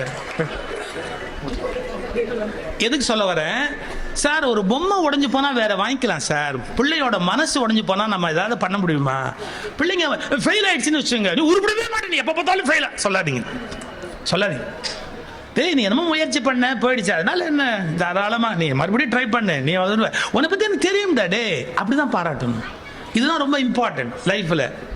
உள்ளம் உடைமை திருவள்ளுவர் எழுதுறாரு. உள்ளம் உடைமை, மனசு தானே எல்லா வெற்றிக்கும் காரணமா இருக்கு. அவனை வீக் ஆக்கிட்டோம்னா அப்புறம் என்ன ஆகுறது? சோ நல்ல விஷயங்களை படிக்கணும். நல்ல வாழ்க்கையை நோக்கி நாம மாற்றி அமைப்பதற்கான முயற்சிகள்ல ஈடுபடணும். நம்மளை எப்படி மேல கொண்டு போகணும். எனக்கு இருக்கிற சிக்கல் என்னன்னு கேட்டா, நான் எந்த கருத்து பேசினாலும் அது ஏதோ ஒரு ஆதாரம் இல்லாம பேச மாட்டாங்க. நிச்சயமா ஒரு புத்தகத்துல ஒரு பக்கத்துல அதுக்கான ஆதாரம், இல்ல ஒரு கல்வெட்டுல அதுக்கான ஆதாரம், இல்ல ஒரு செப்பு பட்டயத்துல அதுக்கான ஆதாரம், அது இல்லாம நான் பேசவே மாட்டேங்க. ஆனா இதை புரிஞ்சுக்காம பயஸ்டா நான் ஏதோ பேசுற மாதிரி அரையும் குறையும் அப்படியே அவங்க பாட்டுக்கு வாய்க்கு வந்தது பேசுறாங்க. அப்ப எனக்கு என்ன வருத்தம்னா, அவங்க என்ன திட்டுறாங்கிறது வருத்தம் இல்லை, இவங்க ஒரு புத்தகம் கூட படிக்கலையேன்னு எனக்கு வருத்தம். நீ எடுத்து அந்த புத்தகத்தை படிச்சு பார்த்திருந்தா உனக்கு ஒரு உண்மை தெரியும், என்ன உண்மை அப்படின்னு. இப்போ விவேகானந்தரை விட ரெவல்யூஷனரியா ஒருத்தர் பேசியிருக்க முடியாதுங்க. விவேகானந்தரை விட ரெவல்யூஷனரா ஒருத்தர் பேசியிருக்க முடியாதுங்க. ஆனா நான் விவேகானந்தர் புக்கை நீங்க எத்தனாவது பேஜ் ரெஃபர் பண்ணுங்கன்னு சொன்னா உங்களால பண்ண முடியுமா? முடியாது. ஏன்னா படிக்கிற பழக்கம் கிடையாது. இப்ப நம்ம ஒண்ணு பண்ணோம் பாத்தீங்களா, என்னன்னா பினான்சியலாவும் ஏழையா இருக்கிறவங்களை காப்பாற்றலாம்னு சுப்ரீம் கோர்ட்ல ஒரு ஜட்ஜ்மெண்ட் வாங்கிட்டோம். அந்த ஜட்ஜ்மெண்ட் வேலிடுன்னு 4 ஜட்ஜஸும் கொடுத்துட்டாங்க. ஆனா இதுக்கு எதிர்த்து விவேகானந்தர் எழுதியிருக்கிறாருன்னு எத்தனை பேருக்கு தெரியும்? இதுக்கு எதிர்த்து விவேகானந்தர் எழுதியிருக்கிறாருன்றது உங்களுக்கு எத்தனை பேருக்கு தெரியும்? அதாவது தாழ்த்தப்பட்ட ஒடுக்கப்பட்ட மக்களில் மேம்படுத்தப்பட்ட நிலையில் இருக்கிறவர்கள் எந்த சலுகைகளையும் அனுபவிக்க கூடாது அப்படின்னு ஒரு அரசியல்வாதி சொன்னா நீங்க கொச்சையா நினைப்பீங்க. ஒரு அரசியல்வாதி சொன்னா நீங்க கொச்சையா நினைப்பீங்க. ஆனா இதை விவேகானந்தர் எழுதுறார். நான் படிக்க மாட்டேன். நான் ஏன் இதை படிக்க மாட்டேன் தெரியுங்களா? நான் அதை படிச்சா யூடியூப்ல அதை மட்டும் கட் பண்ணி போட்டு சுதீசிவா இப்படி சொன்னாரு அப்படித்தான் போடுவாங்களே ஒழிய விவேகானந்தர் சொன்னாரு அப்படின்னு போட மாட்டாங்கல்ல. அதனால சொல்றேன், இந்த புத்தகத்தோட பேரு தமிழ் மண்ணில் விவேகானந்தர் வீர முழக்கம், பேஜ் நம்பர் 92. அதில் ஃபர்ஸ்ட் பேரா என்ன, இந்த உலகத்தில் ஒரு குறிப்பிட்ட பேரை சொல்லிட்டு கீழ் ஜாதியினரை விட நன்றாக படிக்கிற திறமை இருக்கிறது என்றால் அப்புறம் அவர்கள் படிப்பிற்காக எந்த பணமும் இனி செலவழிக்க வேண்டிய அவசியம் இல்லை. எல்லாவற்றையும் கீழ் ஜாதியினருக்காக செலவிடுங்கள், உதவியற்றவர்களுக்கு கொடுங்கள், ஏனெனில் அவர்களுக்கு தான் எல்லா செல்வமும் தேவைப்படுகிறது. இப்படிக்கு விவேகானந்தர். நீங்க யோசிக்கணும், அந்த மனுஷன் ஒரு இந்து மதத்திலிருந்து வந்தவர் தானே, அவர் ஒன்றும் அந்த மாதிரியான ஒரு கருத்து இல்லாதவர் தானே. அவர் ஏன் அப்படி தாழ்த்தப்பட்ட ஒடுக்கப்பட்ட மக்களுக்கு வாழ்க்கை கொடுக்கணும்ன்ற ஒரு கருத்தை முன்வைக்கிறாரு? இதை என்ன சொன்னா நாங்க ஏதோ தப்பா பேசுறோம் பேசுறாங்க. நாங்க பேசல, இது விவேகானந்தர் பேசியிருக்கிறாரு. அப்புறம் இதை மகாகவி பாரதி பேசியிருக்கிறாரு. அப்ப பாரதி நீங்க படிச்சிருந்தா தானே நான் சொல்றது புரிய முடியும். ஒரு சில விஷயங்களை கேட்காமே நம்ம எல்லாம் தெரிஞ்ச மாதிரி பேசுறோம். ஒரு 4 பேர் வாக்கிங் போனாங்க, 4 டாக்டர்ஸ். ஒன்றும் அவங்க டாக்டர்ஸ் ரெகுலராக உடம்ப மெயின்டைன் பண்ணல. 4 டாக்டர்ஸ் வாக்கிங் போவாங்க. 4 டாக்டர்ஸ் வாக்கிங் போயிட்டு வந்து ஒரு டீ கடையில் நின்று டீ சாப்பிட்டு ஒரு வடை சாப்பிட்டுக்கிட்டு இருந்தாங்க. நம்மால் குணமே அதுதான். வாக்கிங் போய் செலவு பண்ண கலோரியை சாப்பிட்டுட்டு தான் வீட்டுக்கே வருவோம். இவ்வளவு சாப்பிட்டுட்டு காலையில் ஒரு பொங்கல் வடை சாப்பிட்டேன்னா நீ 4 மைல் நடந்ததே வேஸ்ட்டு. ஆனால் நம்மளால அதை நிறுத்த முடியாது. நல்ல சுகர் போட்டு டீயை போட்டு 4 பேர் டாக்டர்ஸ் அழகா அந்த டீயை சாப்பிட்டுக்கிட்டே நின்றுக்கிட்டே இருந்தாங்க. அப்ப யாரோ ஒருத்தன் ஒரு 200 மீட்டருக்கு அந்த பக்கம் முன்னாடி கால் அப்படி நொண்டிக்கிட்டு வந்தா. ஒரு டாக்டர் MS ஆர்த்தோ, அவர் சொன்னாரு, I think he has some problem in L6 or L5. ஏன்னா இவர் அவ்வளவு கெட்டிக்கார். L6 or L5. யாரு? MS ortho. ஒன்னு நியூரோ சொன்னார். No no no no no, it is a neurological problem, is unable to walk. I think test எடுத்தா scan பண்ணா neurological ப்ராப்ளமா இருக்கும். உடனே இன்னொரு டாக்டர் சொன்னார், இல்லை மசில்ல சம் ப்ராப்ளம் இருக்கணும், அந்த மசிலை டெஸ்ட் பண்ணணும், நம்ம ஏதோ சம்திங் உனக்கு ராங், அது என்னன்னு நம்ம பார்க்கணும். இப்படி 4 டாக்டர்ஸும் பேசிக்கிட்டே இருக்கும்போது அவன் அப்படியே டீ கடை கிட்டக்க வந்தான். இந்த 4 டாக்டரும் பார்த்தாங்க. அவன் ஒரே ஒரு கேள்வி கேட்டான், இங்கே யாராவது செருப்பு தைக்கிறவங்க இருக்கிறாங்களான்னு. அவன் செருப்பு அருந்து போயிருந்தது, அவ்வளவுதான், வேற ஒன்றும் இல்லை. ஆனால் 4 பேர் 4 அபிப்பிராயம் சொல்லிட்டான். என்ன 4 கருத்து சொல்லிட்டான். எதையும் படிக்கிறது இல்லை, எதையும் தெரிஞ்சுக்கிறது இல்லை, ஆனால் எல்லாம் தெரிஞ்ச மாதிரி எல்லாரும் பேசுறதுங்கிற இன்னைய சமூக ஊடகங்கள் செய்கிற கொடுமை இருக்கு பாருங்க. அதை எப்படி ஏத்துக்கிறது? நீ அதனுடைய வேர் படிச்சியா சார்? இது தமிழ் சித்தர் மரபு அப்படின்னு ஒரு புஸ்தகம். இது என்னுடைய philosophy professor TN கணபதியினுடைய PhD thesis. இந்த தீசிஸ்ல அவர் ஒன்று எழுதுறாரு. என்னன்னு கேட்டீங்கன்னா, அக்கார்டிங் டு வேதா ஒரு மனுஷனுக்கு நோய் வந்தா வைத்தியம் பண்ணக்கூடாது. will you believe it? இதை நானா சொன்னா பிரச்சனையாக்குவீங்க. அக்கார்டிங் டு வேதா ஒரு மனிதனுக்கு நோய் வந்தா அவனுக்கு வைத்தியம் பண்ணக்கூடாது. ஏன்? பிகாஸ் ஆஃப் ஹிஸ் கர்மா, அவனுடைய கர்ம வினையின் காரணமாக அவனுக்கு நோய் வருவதால் அந்த கர்ம வினையின் காரணமாக வைத்தியம் செய்யக்கூடாது. அப்புறம் யார் யாருக்கு வைத்தியம் செய்யக்கூடாது அப்படின்னு ஒரு லிஸ்ட் இருக்கு. இது எல்லாத்தையும் அவர் மென்ஷன் பண்றாரு. சித்தர்களை பத்தி எழுதுறாரு. சித்தர்கள் இதற்கு மாறான சிந்தனை உடையவர்கள், வேதத்துக்கு எதிரானவர்கள்.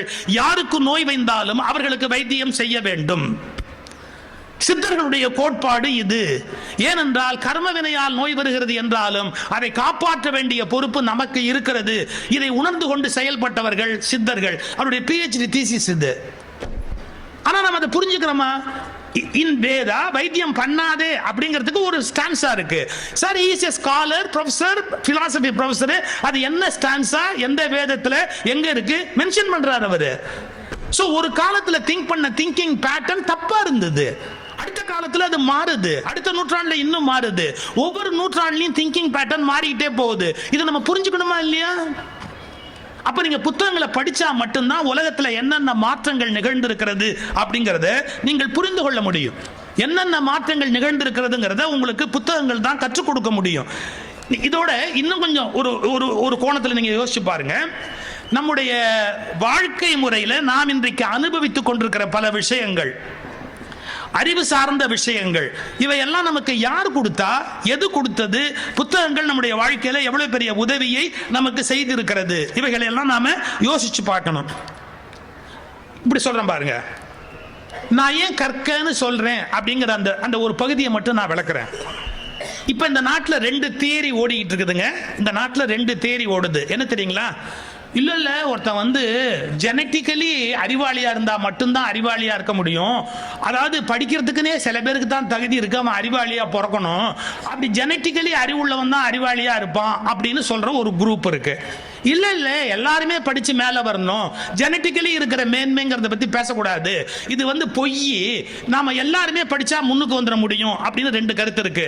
2 கருத்துலயும் பாதி உண்மை இருக்கு, பாதி பொய் இருக்கு. நம்ம யோசிச்சோமா? இது எப்படி புரிஞ்சுக்கிறது? பாருங்க, ஜெனட்டிக்கலி சில விஷயங்கள் கேரிட் ஆகும், அதை மறுக்கவே முடியாது. இப்ப அவங்க அப்பாட்ட இருக்கிற ஒரு குவாலிட்டி, தாத்தாட்ட இருக்கிற ஒரு குவாலிட்டி இந்த பையனுக்கு வரும், அதுல எந்த டவுட்டுமே கிடையாது. ஸோ ஜெனட்டிக்கலி சில பேருக்கு சில விஷயம் கொடுக்கப்படும்ங்கிறத நம்ம மறுத்திட முடியாது. நீங்க மனித ஜீன் அதை எடுத்து படிச்சிருந்தீங்கன்னா, மனித ஜீனுடைய இயல்பு என்னன்னு கண்டுபிடிச்சீங்கன்னா, 7 தலைமுறையா ஒரு காரியத்தை செஞ்சா, இந்த வார்த்தை கவனிங்க, 7 தலைமுறையா ஒரு காரியத்தை தொடர்ந்து செஞ்சா 7வது தலைமுறையில வர்றவங்களுக்கு பை பர்த் இட்செல்ஃப் அதனுடைய சீக்ரெட்ஸ் அத்துப்படி ஆயிடும். இது ஜீன்லயே இருக்கு, ஜீனோட இயல்பு. ஜெனட்டிக்கலி கத்துக்கும். அது எப்படி கத்துக்கும், என்ன கத்துக்கலாம் தெரியாது, ஆனா அது ஜெனட்டிக்கலி ரிஜிஸ்டர் ஆயிடும். இது வச்சுக்கிட்டு என்ன சொல்றாங்க, பிறப்புனாலேயே உயர்வு தாழ்வு இருக்கணும், அவங்க எப்பவுமே உயர்வா இருக்கணும், மற்றவங்களுக்குலாம் படிப்பு வராது, அவங்க வர வேண்டிய அவசியமே இல்லை, இப்படி ஒரு ஸ்கூல் ஆஃப் தாட் இருக்கு. இது அத்தனையுமே பொய், அதெல்லாம் ஒண்ணுமே கிடையவே கிடையாது, எல்லாமே இட்டு கட்டப்பட்டது அப்படின்னு சொல்லக்கூடிய இன்னொரு தாட் இருக்கு. நான் ஓப்பனா பேச முடியாது, எனக்கு சில ரிசர்வேஷன்ஸ் இருக்கு.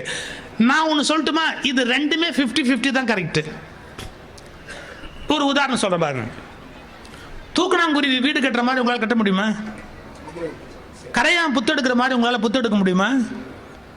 ஒரு பழைய பாட்டு இருக்கு, ஒன்னொன்னு செலந்தி கூடு கட்டுற மாதிரி நமக்கு கூடு கட்ட முடியுமா? இது பழைய ஔவையார் பாட்டு இருக்குது, உங்களுக்கு தெரியும்.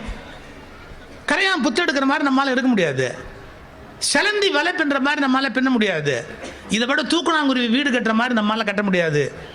நீங்க படிச்சிருக்கீங்களா? தூக்கணாங்குருவி 2 தடவை வீடு கட்டும், அதுக்காக நம்பாள் மாதிரி 2 வீடு கட்டாது, ஆனா 2 தடவை வீடு கட்டும். எப்படி தெரியுங்களா? ஃபர்ஸ்ட் மரத்துல போய் தூக்கணாங்குருவி காதல் வந்த உடனே ஒரு கூடு கட்டும். எதுக்கு தெரியுமா? அந்த ஃபீமேல் அதுக்கு ப்ரூவ் பண்றதுக்கு, நான் ஃபேமிலியை ரன் பண்ற அளவுக்கு குவாலிஃபைடு, பார் எவ்வளவு அழகா வீடு கட்டியிருக்கேன். யூ ஓன்ட் பிலீவ் சார், இதுங்க ஆண் குருவி எல்லாம் கூடு கட்டிட்டு அப்படி பறந்து போனதுக்கு அப்புறம் பெண் குருவிகள் ஒன்னொன்னா ஒவ்வொரு வீடா எட்டி பார்க்கும். எட்டி பார்த்து இருக்கிறதுல எவன் நல்லா வீடு கட்டியிருக்கிறானோ அந்த குருவியை செலக்ட் பண்ணும் பார்ட்னரா. இது நம்ம பொண்களுக்கும் இருந்திருந்தா வீடு எவ்வளவு நல்லா இருந்திருக்கும் தெரியுமா? இவன் எதிர்காலத்தில் காப்பாற்றுவானா மாட்டானா, இவன் குடிப்பானா குடிக்க மாட்டானா, உருப்பிடுவானா உருப்பிட மாட்டானா தெரியாம சிக்கிக்கிட்டு கடைசியில் வாழ்க்கையில் கஷ்டப்படுறவங்க எவ்வளோ பேர். அந்த தூக்கணாங்குருவி நம்மளை விட இன்டெலிஜென்ட்டு. இந்த வீடு கட்டினதை பார்த்துட்டு இந்த மேல் பார்ட்னர் இவரோட நம்ம கொடுத்த நட்டி பிள்ளை பெற்றுக்கலாம் அப்படின்னு முடிவு பண்ணோம் ஆச்சுங்களா. உடனே அதை செலக்ட் பண்ணி லவ் பண்ணி சிக்னல் கொடுக்கும், நான் உன்னை ஐ லவ் யூ அப்படிங்கும். சார் ஐ லவ் யூ சொன்ன உடனே மேட் பண்ணி இது முட்டை இடுறதுக்காக பெரிய வீடு இன்னொரு தடவை கட்டும். ஏன்னா குஞ்சுகள்லாம் உட்காரணும், அதுக்காக மரத்தில் பெரிய வீடு கட்டும், அதுங்கெல்லாம் எல்லாம் இருக்கிற மாதிரி அது வீடு கட்டும். இதில் பெண் தூக்கணாங்குருவியும் ஆண் தூக்கணாங்குருவியும் சௌக்கியமாக வாழும். இந்த இன்டெலிஜென்ஸ் நம்மள எத்தனை பேருக்கு இருக்கு? அதுக்கு இருக்கு. அது எங்கேயாவது பாலிடெக்னிக்கில் போய் வீடு கட்டுறதுக்கு படிச்சுதா? அது மதுரா யூனிவர்சிட்டி கரஸ்பாண்டன்ஸ் கோர்ஸில் ஜாயின் பண்ணிச்சா? அதுக்கு மட்டும் அப்படி அழகா நாரை கோத்து அழகா ஒரு வீடு கட்டுற டெக்னிக்கை அது எங்க போய் படிச்சது? Genetically carried out. வெறும் ஜீன் பரம்பரை அணுவுல வருது. அதுக்கு அந்த வீடு எப்படி கட்டணும் அப்படிங்கிறது அதனுடைய பரம்பரையில வருது. நல்ல விவசாயம் பண்றவங்களை கேளுங்க, நிறைய விளைஞ்சு கிடக்குது ஒரு இடத்துல. இந்த கிழங்கு சாப்பிடக்கூடியதா, இந்த கீரை சாப்பிடக்கூடியதா, இந்த செடி சாப்பிடக்கூடியதான்னு அவங்க முடிவு எடுக்கணும். அவங்களால முடிவெடுக்க முடியாது. ஆட்டை அவுத்து விட்டுருவாங்க. ஆடு எதையெல்லாம் கடிக்குதோ அதையெல்லாம் மனுஷன் சாப்பிடலாம். மறந்தும் விஷத்தை கடிக்காது. ஒரு விஷ செடியை கடிச்சு தின்னு ஆடு செத்து போவாது. நம்ப முடியுமா? ஆடு வளர்க்குறவங்களை கேளுங்க, காட்டுக்குள்ள அவுத்து விட்ட உடனே அது ஒரு பழத்தை போய் திங்குதுன்னா அதை மனுஷன் திங்கலாம், ஒன்றும் பெருசாக கெடுதல் பண்ணாது, உயிருக்கு ஆபத்து வராது. இப்போ இந்த அறிவு ஆட்டுக்கு யார் கொடுத்தா தெரியல. அப்படி இந்த உலகத்தில் சிலந்திக்கு ஒரு அறிவு இருக்கு, தூக்கணாங்குருவிக்கு ஒரு அறிவு இருக்கு, ஒவ்வொரு உயிருக்கு ஒவ்வொரு விதமான அறிவு இருக்கு. அப்படி மனுஷனுக்குள்ளேயும் ஜெனட்டிக்கலி சில விஷயங்கள் ப்ரோக்ராம்டு. தாத்தா மாதிரி, பாட்டி மாதிரி, அப்பா மாதிரி, அண்ணன் மாதிரி, அந்த பரம்பரையில் வர்ற மாதிரி. எப்ப சக்கரை நோய் ஜெனட்டிக்கலா வருமோ அப்ப அறிவு அது மாதிரி வரதுக்கு வாய்ப்பு இருக்கா இல்லையா? நீங்க லாஜிக்கை ஒத்துக்கணும். பிறப்பில் சில விஷயங்கள் கொடுக்கப்படுகின்றன என்பதை நம்ம மறுத்திட முடியாது. ஆனா ரொம்ப பகுத்தறிவு பேசுறவங்க அதை மறுத்து பேசுவாங்க. இப்ப புரிஞ்சுக்கங்க, என்னுடைய நோக்கம் அதை ஜஸ்டிஃபை பண்றதில்லை. இப்ப அதுக்குரிய விளக்கத்தை சொல்றேன். எனவே பிறப்பில் வருகிறது என்பதை நான் மறுப்பதில்லை. ஆனால் பிறப்பில் வருவதை சிலர் பெருமையாக பேசுவதை நான் எதிர்க்கிறேன். ஏனென்றால் அது உன் சொந்த முயற்சி இல்லை என் நண்பனே, அது உனக்கு தரப்பட்ட பிச்சை,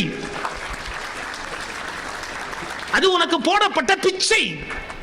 நீ பிச்சையை ஏன் பெருமையாக பேசுகிறாய்? உன் தாத்தன், உன் பாட்டன், உன்னுடைய பரம்பரையில் இருந்த யாரோ மூத்தவன், அவன் மரபணுவில் இருந்து உன் மரபணுவுக்கு ஒரு அறிவு வந்திருக்கிறது என்றால் அது உன் உழைப்பா? நீ பாடுபட்டாயா? நீ கல்வி கற்றாயா? எவனோ ஒரு பரம்பரையில் வந்து விட்டதாலேயே உனக்கு அது வந்து விட்டது என்றால் அது குறித்து நீ பெருமை பேசுவதற்கு ஒன்றுமில்லை. தன் பரம்பரை பெருமையை பேசுகிறவன் மானம் கெட்டவன் என்பது என்னுடைய அபிப்பிராயம். இப்ப அடுத்த விஷயத்துக்கு வாங்க. என்ன? சொந்தமா முயற்சி பண்ணி படிச்சு மேல வர்றான் பாருங்க, தானா முயன்று. அவனுடைய அப்பாக்கு அந்த அறிவு இல்ல, அவனுடைய தாத்தாக்கு அந்த அறிவு இல்ல. ஆனா அவன் முயன்று கட்டு முட்டி மோதி பாடுபட்டு அந்த வித்தியை கத்துக்கிறான் பாருங்க. அவன்தான் தன்னளவில் அதை கண்டுபிடித்ததால் அவன்தான் சமூகத்தால் மதிக்கப்பட வேண்டியவன், கொண்டாடப்பட வேண்டியவன், சிறப்பிக்கப்பட வேண்டியவன். இப்ப இந்த அறிவு எங்க வரணும்? சமூகத்துக்கு வரணும். சில சமயத்தில் அது ஜெனட்டிக்கலி வருது, சில சமயத்தில் அது படிப்பின் மூலமா வருது, முயற்சி மூலமா வருது, கண்டறிதல் மூலமா வருது, தானா சேகரிப்பதா வருது. இப்ப என்னுடைய கேள்வி, ஜெனட்டிக்கலா வருது, தானா வரும். இவன் கண்டறிதல் மூலமா வருவது என்பது எது மூலமா வரும்? நீங்கள் புத்தகங்கள் படிப்பதன் மூலம் மட்டும்தான் உங்களுக்கு வரும், அல்லது புத்தகங்களாக வாழுகிற மனிதர்களை படிப்பதன் மூலம்தான் உங்களுக்கு வரும். சில மனிதர்களே புத்தகங்கள், நீங்க அவங்களை படிச்சு முடிக்கவே முடியாது. நீங்க சில மனிதர்களுடைய குணாதிசயங்கள் இருக்கு பாருங்க, நீங்க புத்தகம் படிப்பது மூலமா பெறலாம். சார், ஒரு சினிமா ப்ரொடியூசர் தான் ஏவி மேய்ப்பு செட்டியாரு. பட் மெட்டிகுலஸா பிளான் பண்ணணும் அப்படின்னு நான் கேள்விப்பட்டிருக்கேன். லைஃப்ல முன்னுக்கு வரணும்னா, இப்போ உங்களுடைய சப் கலெக்டர் கூட நீங்க சொன்னீங்க எல்லாத்தையுமே துல்லியமா பிளான் பண்ணி எவ்ரி மினிட் டிஸ்கஷன் பண்ணி முடிவு பண்ணுவார்னு. ஏவி மெய்யப்ப செட்டியார் வீட்டில் கல்யாணத்துக்கு பிளான் பண்றாரு. யாரு சமையல்னு கூப்பிட்டு சொன்னாரு, நீ இங்க சமைச்சு டெய்லி நீ பண்ண போற ஐட்டத்தை சமைச்சு காட்டு, நல்லா இருந்தா அப்ரூவ் பண்றேன்றாரு. First planning. ரெண்டாவது, ஏன்பா பணக்காரங்கெல்லாம் கல்யாணத்துக்கு வருவாங்க, நேராக உள்ளே போவாங்க, சாப்பிட்றவன் சாப்பிடுவான், சாப்பிடாதவன் சாப்பிடாமே கிளம்பி போயிடுவான்.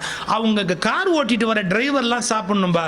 ஒரு காரியம் பண்ணுங்க, வண்டி உள்ளே வரும்போதே நல்ல ஒரு பேக்கிங் பிரமாதமாக பேக் பண்ணி டிரைவர் கையில் கொடுத்துருங்க. ஏன்னா அவர் கார் நின்று உடனே திரும்பி வந்துடலாம். இவர் சாப்பிடாம போகணுன்ற அவசியம் இல்லை. இன்னும் சொல்ல போனா பணக்காரங்களுக்கு தான் சக்கரை வியாதி இருக்கும், பண்ணி சாப்பிட முடியாது.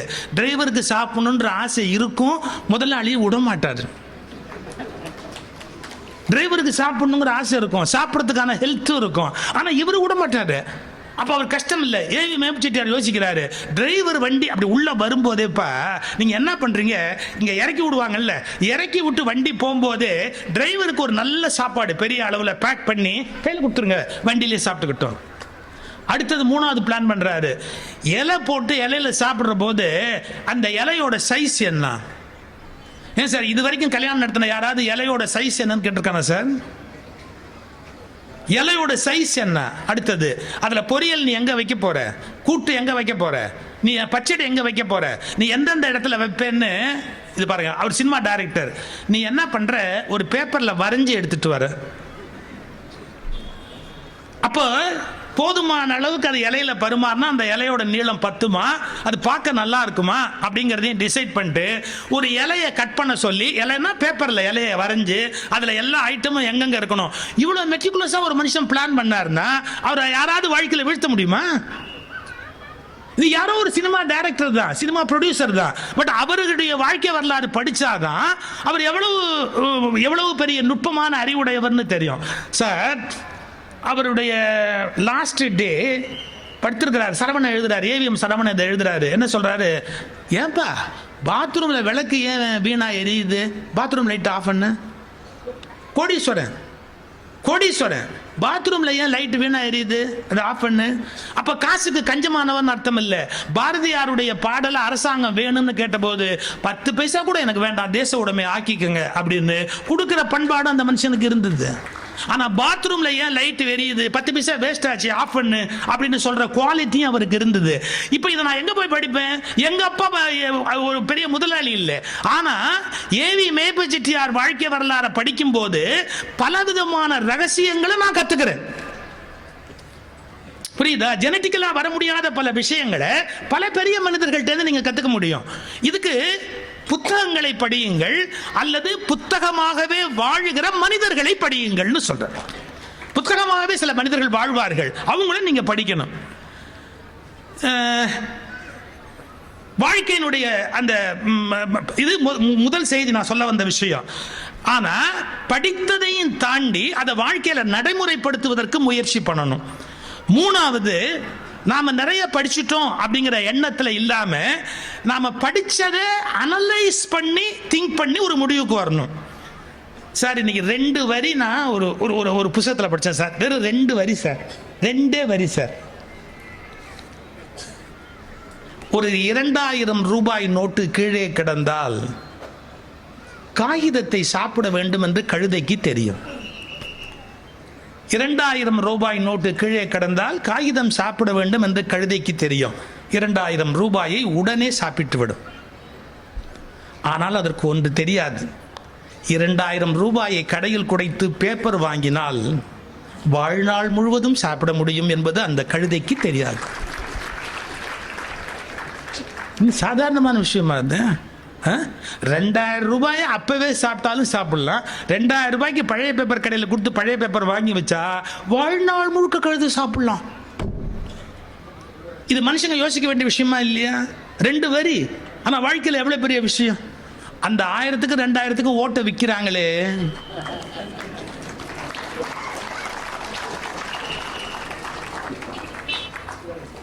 சரி, மரபணு அறிவை கடத்துகிறது. கரெக்ட். புத்தகங்கள் தான் வெளியிலிருந்து அந்த வேலையை செய்கிறது. இப்ப நான் இந்த புத்தகத்தை படிச்சுட்டேன் அப்படின்னா இது பத்திய பல விஷயத்தை நான் தெரிஞ்சுக்கிட்டேன். இந்த புத்தகத்தை எடுத்து படிச்சுட்டேன்னா இதுல இருக்கிற பல விஷயத்தை நான் தெரிஞ்சுக்கிட்டேன். அப்போ புத்தகங்கள் வெளியிலிருந்து எனக்கு அறிவை கடத்துகிறது. அப்போ நான் என்ன பண்ணணும்? கற்ற வழி நிற்க. படிக்கணும், படிச்சதை நான் நடைமுறைப்படுத்தணும். இப்ப நீங்க ஒரு வினாடி யோசிச்சு பாருங்களேன். கற்பதை வாழ்க்கையில் நடைமுறைப்படுத்தினால் நம்முடைய வாழ்க்கையில் வெற்றி என்பது நிச்சயமாக நமக்கு வந்து சேருகிறது. எப்படி வரும்? ஏன்னா நீங்க எதை படிச்சிருக்கிறீங்களோ அதை நடைமுறைப்படுத்த தொடங்குறீங்க. அது உங்க வாழ்க்கையில மிகப்பெரிய திருப்பு முனையாக அமைகிறது. அதுக்காக தான் புத்தகங்களை தேடி தேடி கற்பதை நாம ஒரு பழக்கமாக கொள்ள வேண்டும். என்ன, புத்தக காட்சிக்கு வந்தோம், இங்கே கேன்டீன்லையும் வியாபாரம் நல்லா இருந்ததுன்னு சொன்னாங்க. நான் ஒன்றும் அப்ஜெக்ட் பண்ணல. நல்லா வாசனை பிரமாதமாக தான் இருந்தது. நான் வாசனையை மட்டும்தான் சாப்பிட்டேன். வாசனை பிரமாதமாக இருந்தது, நான் இல்லைன்னு சொல்லலை. ஆனால் அதுக்காக மட்டும் நாம் இங்கே வரல. அதையும் சாப்பிட்டுட்டு நாம் புத்தகங்களை உள்ளே போய் வாங்கி வச்சு திரும்பி அதை படிக்கிற பழக்கத்தையும் ஏற்படுத்தணும். நான் இப்போ முடிச்சிடுறேன். மனுஷன் விலங்குலேருந்து எப்படா மனுஷனா மாறுறான் அப்படிங்கிறத ஒரு குறளில் திருவள்ளுவர் சொல்றாரு. என்ன சொல்றாரு? விலங்கோடு மக்கள் அணையர். விலங்குக்கும் மனுஷனுக்கும் வித்தியாசம் இல்லைன்னார். ஏன் இல்லை? அதுவும் பிறக்குது, நாமளும் பிறக்கிறோம். அதுவும் திங்குது, நாமளும் திங்கிறோம். அதுவும் புள்ளைக்குட்டி பெற்றுக்குது, நாமளும் புள்ளைக்குட்டி பெற்றுக்கிறோம். அதுவும் செத்து போகுது, நாமளும் செத்து போகிறோம். ஆனால் அதுங்கள்ட்ட ஒரு நல்ல குணம், எந்த மயானத்தில் புதைக்கிறதுன்னு சண்டை கிண்ட போடாதுங்க. நம்ம அது வரைக்கும் சண்டை போடுவோம். நம்ம அதுங்களை விட வன்மமான ஒரு ஆள். தேளுக்காவது கொடுக்கல விஷம், நமக்கு 6 அடியும் விஷம். என்ன பண்ணி தொலைக்கிறது?